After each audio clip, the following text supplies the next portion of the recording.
Bonjour à tous. Nous avons vu dans l'épisode précédent comment était traduite l'information génétique contenue dans l'ADN en information génétique contenue dans un ARN messager, information utilisable par les outils de la cellule pour produire des protéines.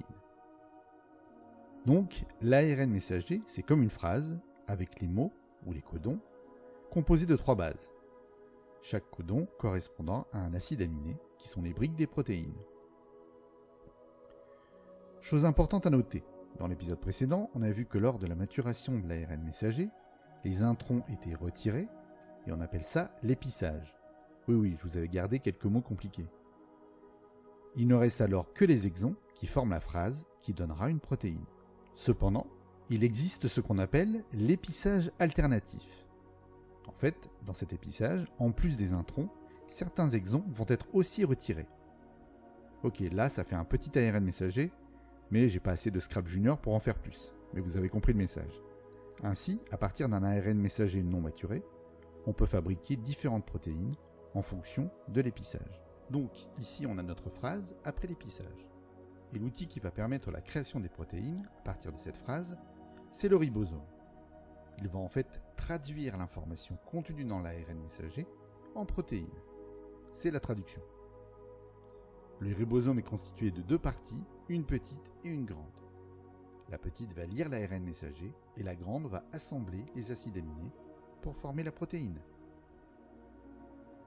Donc, la petite unité va se fixer sur l'ARN messager sur le codon dit initiateur, qui est le codon AUG, qui code pour l'acide aminé méthionine.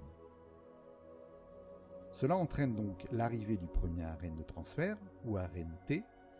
Donc c'est l'ARN qui transporte les acides aminés. Ici, l'ARNT transporte évidemment l'acide aminé méthionine. Et il se fixe sur le codon correspondant. Cet appariement va également entraîner la fixation de la grande unité du ribosome.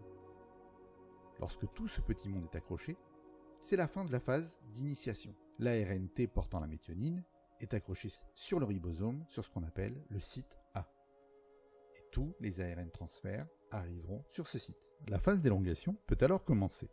Le ribosome va commencer à glisser sur l'ARN messager d'un codon, et le premier ARN transfert méthionine se retrouve alors sur le site appelé le site P. Un nouveau ARNT correspondant au codon suivant et son acide aminé vient se fixer sur le site A. Sur le site P, l'acide aminé se lie à l'acide aminé qui vient d'arriver. Puis le ribosome glisse encore une fois, libérant à nouveau le site A, sur lequel un nouvel ARNT vient se fixer. Il y a liaison entre les acides aminés des sites A et P. Le premier ARNT arrive alors sur le site E, E pour exit ou sortie. Il quitte alors le ribosome, laissant son acide aminé fixé sur la chaîne en cours. Et cela continue tant que la phrase ARN messager n'est pas terminée. Celle-ci se termine quand arrive au site A un codon stop, UAA, UAG ou UGA, qui va stopper la traduction. Le ribosome continue de glisser sur l'ARN messager, les derniers acides aminés sont fixés et la protéine est libérée.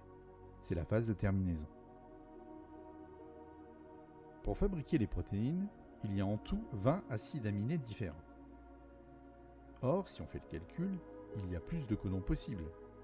En effet, chaque codon a 3 positions pour une lettre, et sur chaque position, il peut y avoir 4 possibilités de lettres A, U, G ou C. Donc, pour la première lettre, il y a 4 possibilités. Puis, sur la deuxième lettre, à nouveau 4 possibilités pour chaque première lettre, ce qui fait 16 possibilités. Et si on ajoute la troisième lettre, on a 4 possibilités pour chacune des 16 possibilités, soit 4 x 4 x 4, 64, soit 64 mots possibles. Et à chaque mot possible correspond un et un seul acide aminé. Enfin, pas tout à fait chaque mot. Souvenez-vous, il y a 3 codons stop qui terminent la traduction et qui n'ont pas d'acide aminé correspondant. Mais pour les 61 autres, il y a pour un mot un seul acide aminé. Par exemple, le mot AUU donnera l'acide aminé isoleucine. Il ne donnera que cet acide aminé, aucun autre. Donc, il y a plus de mots possibles que de nombre d'acides aminés possibles. En fait, plusieurs mots peuvent donner le même acide aminé. Si on reprend l'isoleucine, AUC et AUA peuvent aussi donner un isoleucine.